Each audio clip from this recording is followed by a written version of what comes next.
After yesterday's bad offensive practice, can they have a bounce back today? I'm not going to spoil it for you.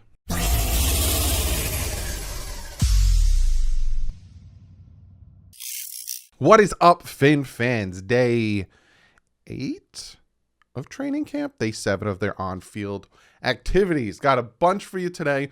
Got Brian Flores press conference, and then I got a lot of pads again today. But before we jump into all that good stuff, first and foremost, I need to shout out 2 new members. Gary Tashiro, I hope I said your name right, and Jonathan Walker. Thank you guys so much for joining. Also, if I did miss you, I'm going to throw in James Jordan. But I think I got James Jordan. Thank you guys so much for joining the Patreon. Now, before we jump into all that stuff, I really quickly want to just go around the NFL real quick. First and foremost, if you guys remember when we were talking about when the schedule first came out, I said, just look at it, briefly and don't look too far into it. You can't really make predictions right now because a lot could change. Look at the 49ers game last year, right? Everyone thought we were going to get our butts whooped going to the West Coast. Injuries, we won 43-17. The Indianapolis Colts, Carson Wentz is down for, they haven't given a timetable. And then it just came out that guard Quentin Nelson is also down. So a lot of people looked at that Colts game and said, Dolphins going against Carson Wentz with a good offensive line and good running game and their defense.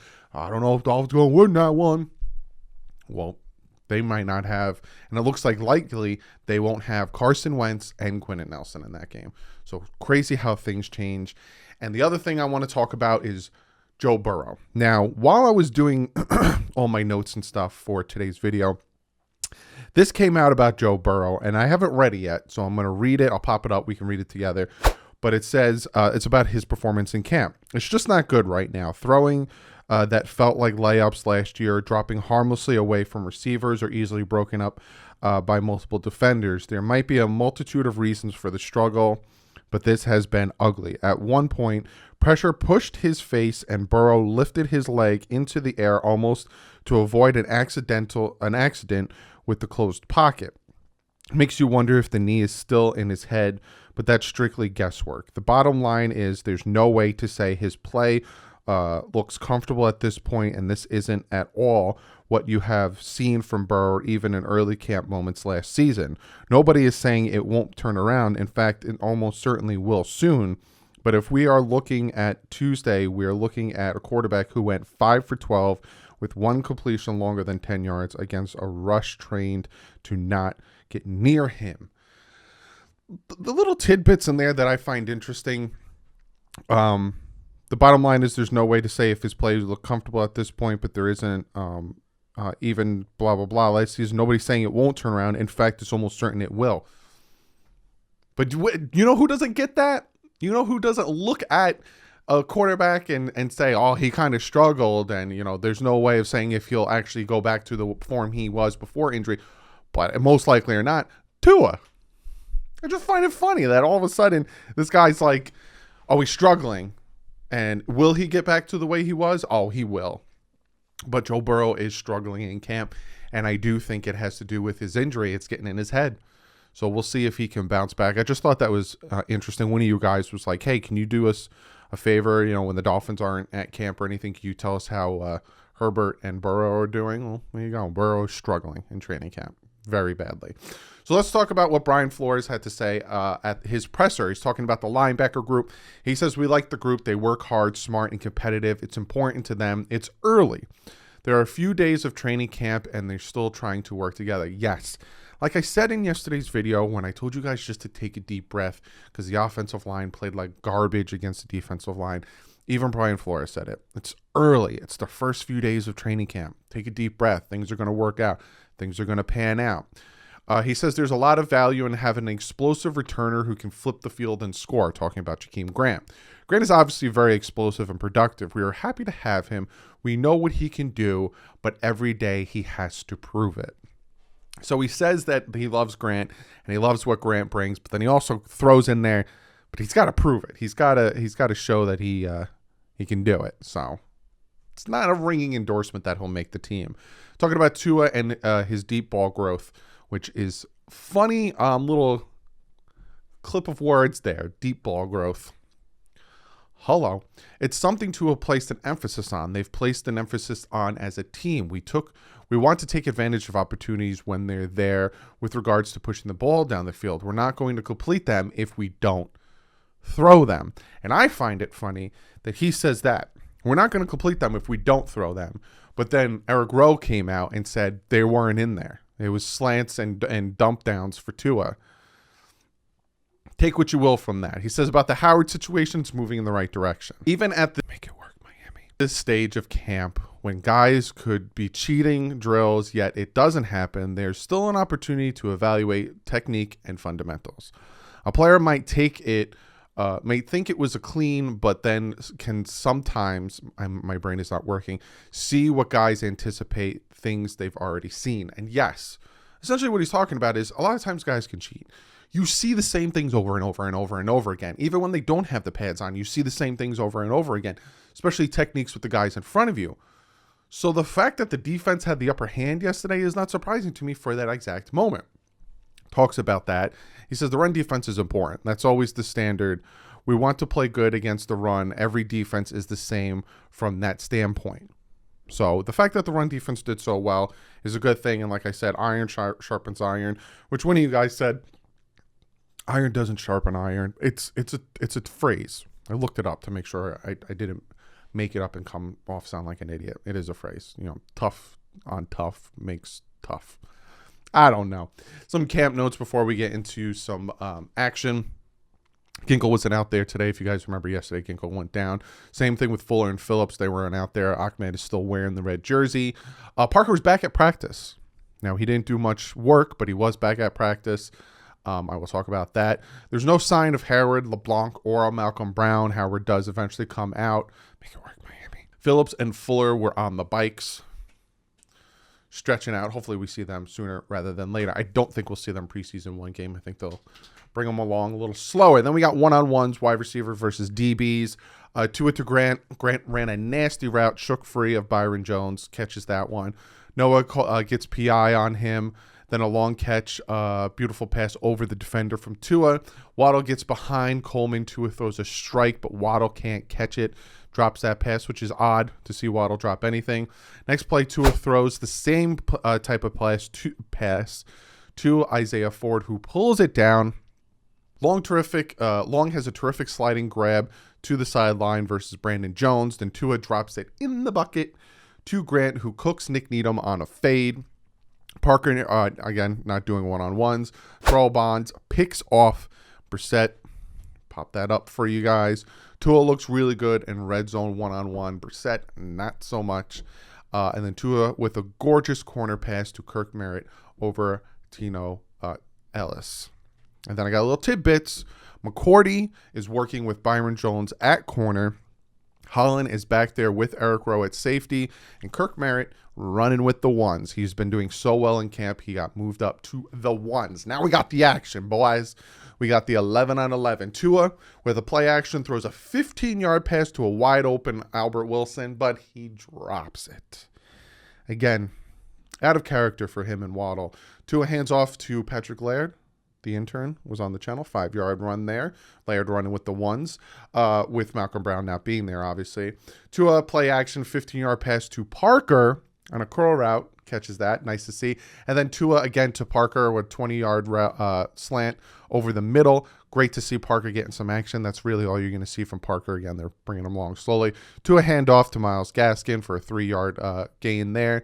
Then Tua to Gaskin to the left side, a 6-yard gain, and he fights his way through Raekwon Davis to get that 6 yards. Then Jacoby Brissett's turn. He gets 2 handoffs for about 2 yards each.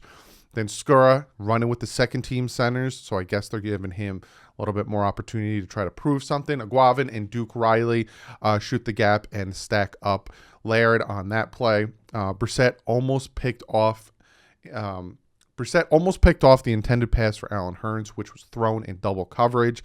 Travaris Davis drives on a dig route to break up the pass from Brissett to Foster. Dokes with a nice run on the left side. Breaks through an arm tackle, gets about 10 yards. Again, you're noticing the offense is starting to move, starting to turn, starting to get something going. Jacoby Brissett with the play action. Nothing dumps it to the flat, a missed tackle, takes it up the sideline for about 15 yards, and Patrick Laird gets stuffed in a run. Kinley, again, running with the threes, not good that Kinley's running with the threes. Maybe, whoever's ahead of him, whether it's Eichenberg or whatever, is doing better than him. Malcolm Perry makes a nice catch for a first down from Sinet. Malcolm Perry running with the threes. Then they take a water break. And I think I have a picture of Byron Jones working on his own. I don't think I have a picture. I don't remember. If I have a picture, I popped it up. Byron Jones working on his own, doing interception drills while the DBs are kind of doing their stretching thing.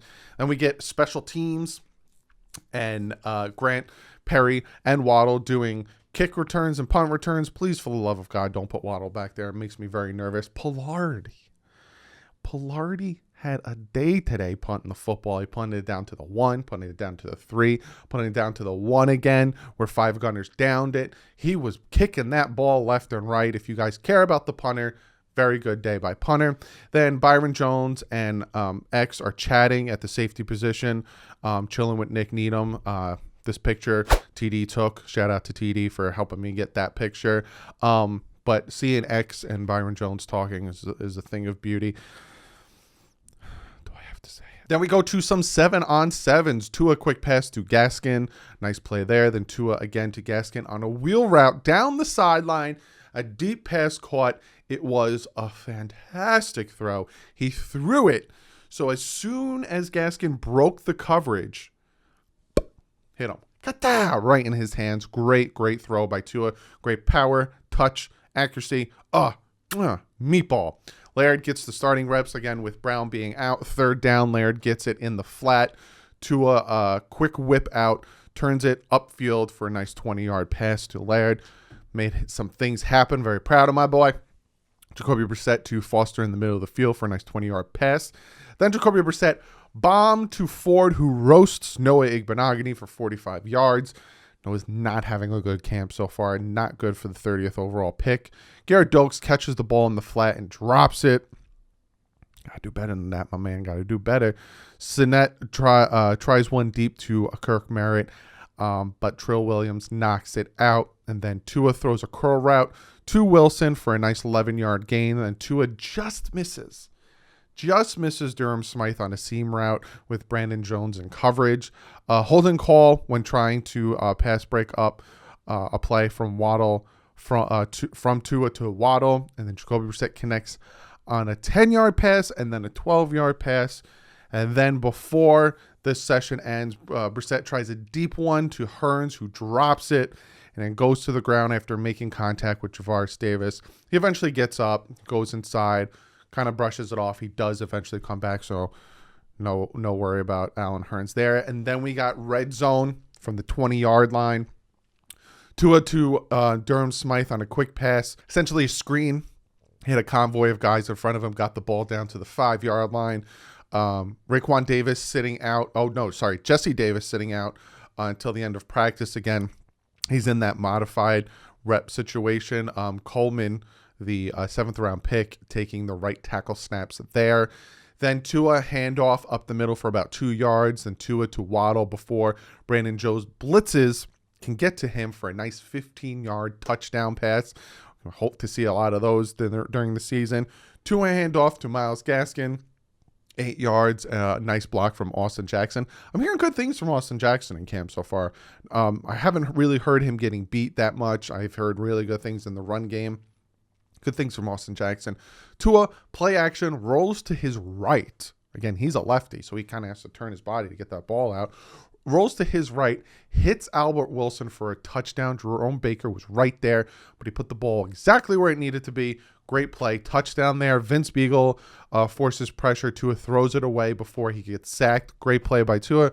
Great play by Vince Beagle. Another one of my guys that were on the channel. Zach Seiler and John Jenkins blows up a screen from Brissett, throws it into the ground instead of trying to force it.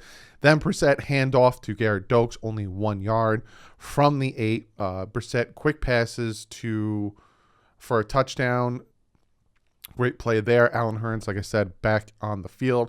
Sam McGuavin with a would-be sack up the middle. It's 3rd and goal. Great play by Griffin getting pressure on Sinet, and then Kirk Merritt catches a touchdown from Sinet, and that was the end of the red zone drills. We got some special team drills, Waddle returning kicks. Again, they weren't like running, they're kind of like just jogging it out. And then Grant disappeared. Grant kind of just did his own thing or something. He wasn't really doing much. Now we got full field 11 on 11s. Kind of start on their own 27, 25-yard line. They got the full field to go. So this is kind of like the closest we'll get to in-game action.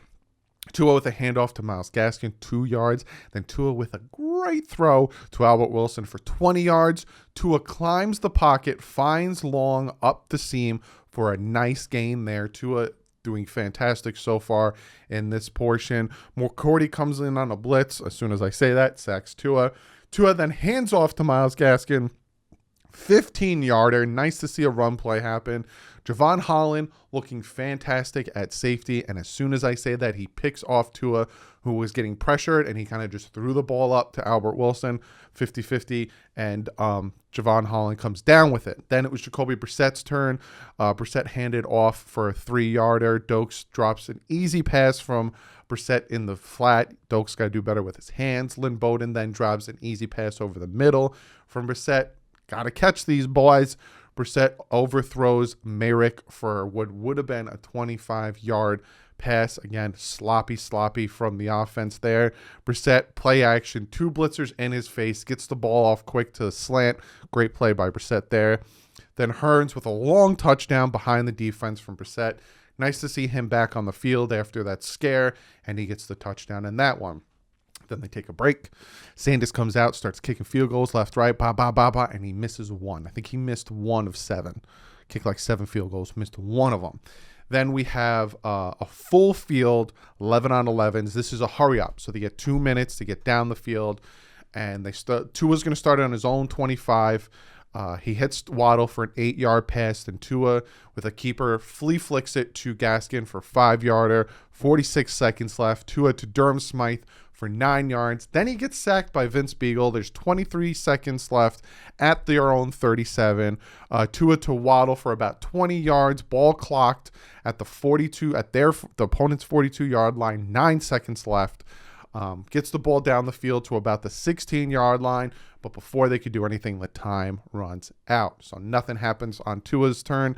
Then we go to Jacoby Brissett. Starts out again at his own 25, 5-yard pass there. Then Ford gets past Noah, who again, bad day today for a nice 37-yard pass. Then Brissett incomplete. Noah knocks that one down. Another deep pass from Brissett to Ford, 40-yard line on the opponent's 32. Brissett to Laird down to the 10-yard line. Brissett throw away at 3rd and 5 with 25 seconds left, and then eventually nothing comes of that, and that ends camp. So overall, big bounce back from the offense today.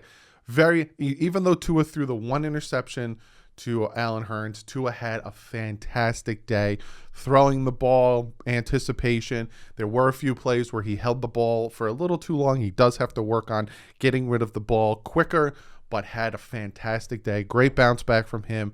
Great bounce back from the offensive line, getting big chunk runnage going. Great play by Javon Holland, getting the interception. Noah is struggling bad. He's a down.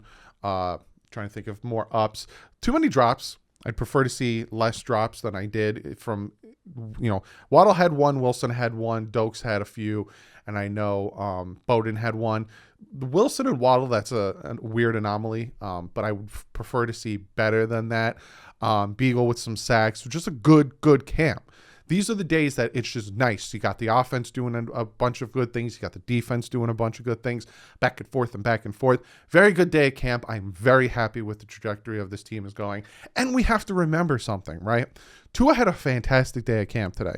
You might say, oh, blah, blah, blah. To me, the way he was throwing, the spots that he was putting the ball, and how well he was throwing it, fantastic day at camp today. And he's doing this without. Devontae Parker was in there for 2 plays. Will Fuller wasn't out there. Preston Williams wasn't out there. Gesicki wasn't out there. Shaheen wasn't out there.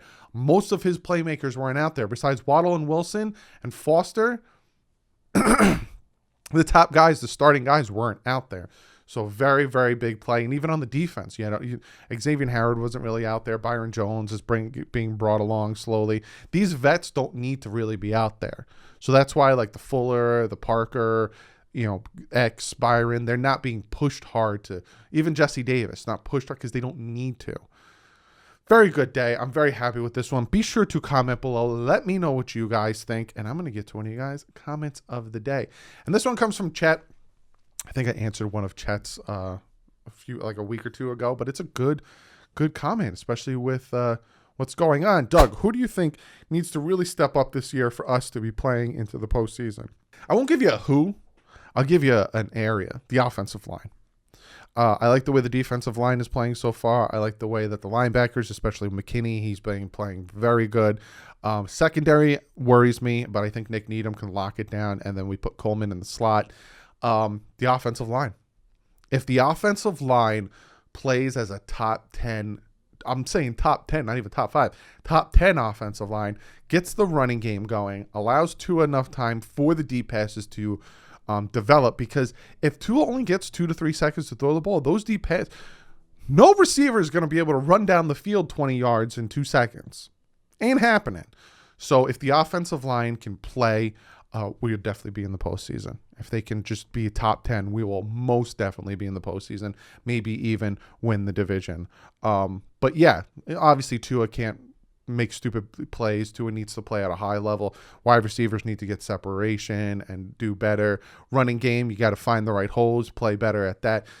I could pinpoint every area and tell you what they need to do, but for me, it's the offensive line. But comment below. What do you guys think? But other than that, that's the video. Another day of camp in the books. Very excited, very happy. But yeah, other than that, guys, I'll see you tomorrow. Be sure to check out Backroom Collections. They got this new Tua artwork. I'll pop it up. Whew. If you use the promo code DDW, you get yourself 10% off, and it is looking hot. Fire. You got the deterioration showing his Alabama jersey. Check that stuff out. Check out Patch Vibes. Use the promo code there, DDW. You get yourself 10% off on some patches, t-shirts, mugs. And check out Miami Sports Music. Fantastic website, YouTube channel. Go check them out. Other than that, guys, I'll see you tomorrow. Camp day 9. Like usual, stay classy. FN's up.